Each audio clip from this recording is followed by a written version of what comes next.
nyo na ang budget ng judiciary ay pinaunlakan po ng Pangulong Aquino, yung ating request for additional budget.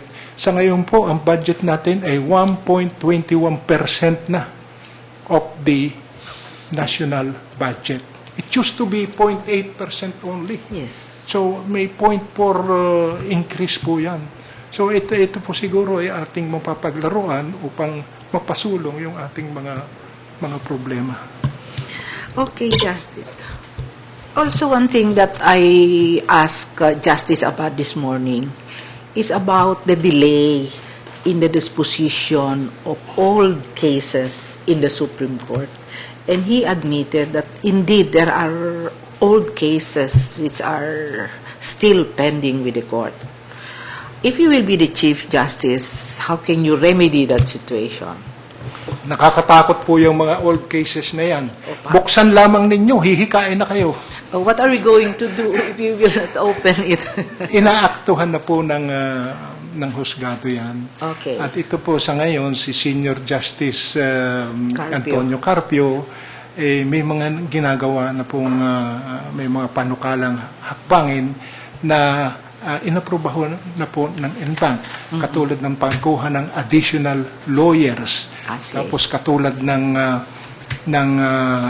magkakaroon po kami ng isang pool of lawyers, and the oldest cases will be given to that pool. And those who are old enough in the court are harking back to the time of Chief Justice Fernan. Ito daw po ay ginawa na rin nung panahon ni Chief Justice Fernan, yung mga backlog of cases ay in-address with great success. Kaya sabi namin, bakit hindi natin tingnan yung ehemplo ni Chief Justice Fernan at yung ating magagaya, applicable pa, gawin natin, and then magpasakit tayo ng ulo, tingnan natin kung ano pang ating maidadagdag. Kaya umaakto na po kami riyan. Okay. One more thing, Justice.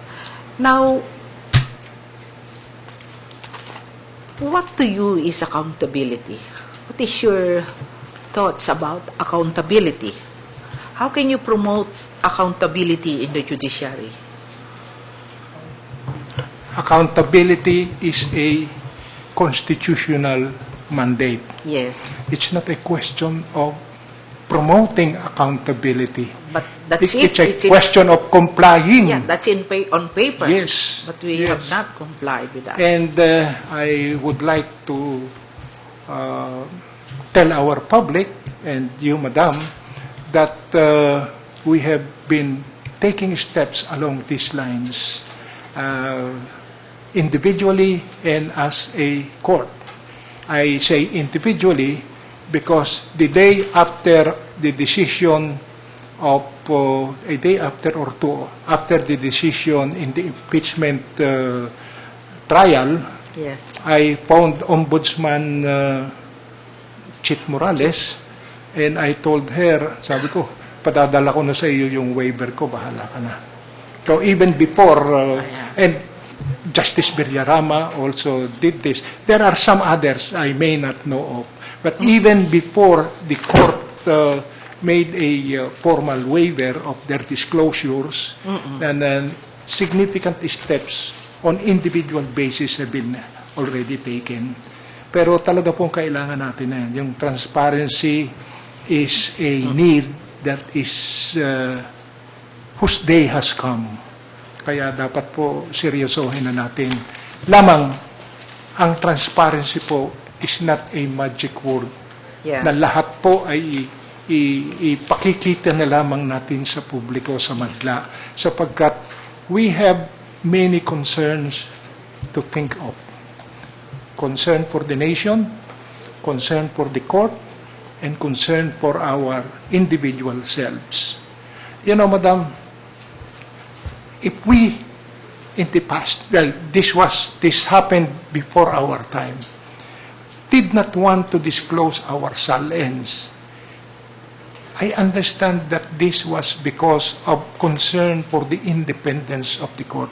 Naririnig na rin po sa lower court judges noon pa na they will be harassed if their salens will be disclosed Disclose. to everyone. Ngayon nga po, meron kaming disclosure policy. Sabi namin to everyone. Alam po ba niyo kung nangyayari naman ngayon? Hindi naman media lang ang nanghihingi. Ang dami po naming request sa mga estudyante.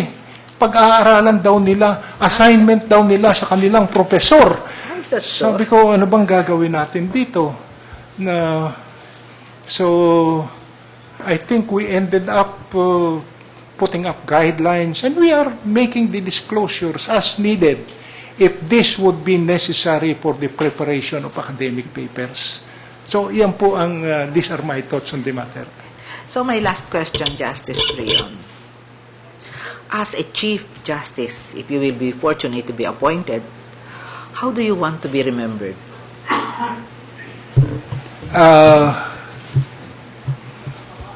I want to be remembered, As well, perhaps people can say, well, Art Brion was here and he did his bit for the nation and for the judiciary. But sa kabuuan po, sana po ay yung aking sinabi kaninang aking vision for the court na participant in nation building, an independent one at that, our emphasis on ethics and values and fairness, balance, decisional stability, lahat po makuha natin. Yan po naman sa tingin ko, kung hindi man siyerto porsyento nating makukuha, ay sa malaking kabuuan po, kaya natin. It's a question of focus and will. And with focus and will, we can achieve almost anything. Nakapagpapayat nga po ako sa focus and will. yes, you're so trim now. In a matter of months, is it that? The last time I saw you, you're so big. I lost, well, I don't mind telling the public, with the guidance of my doctors, hindi ko na lang sasabihin kung sino ang doktor ko at baka naman sabihin, pinag-a-advertise ko. I lost 60 pounds Wow. in 10 months. 10 months? Wow. 10 months. And I ascribe that to the focus and will to slim down. Okay. So on that note, I don't have any more questions for Justice Brion. Good luck, Justice. Justice Hermosissima, sir. Good afternoon, Justice Brion.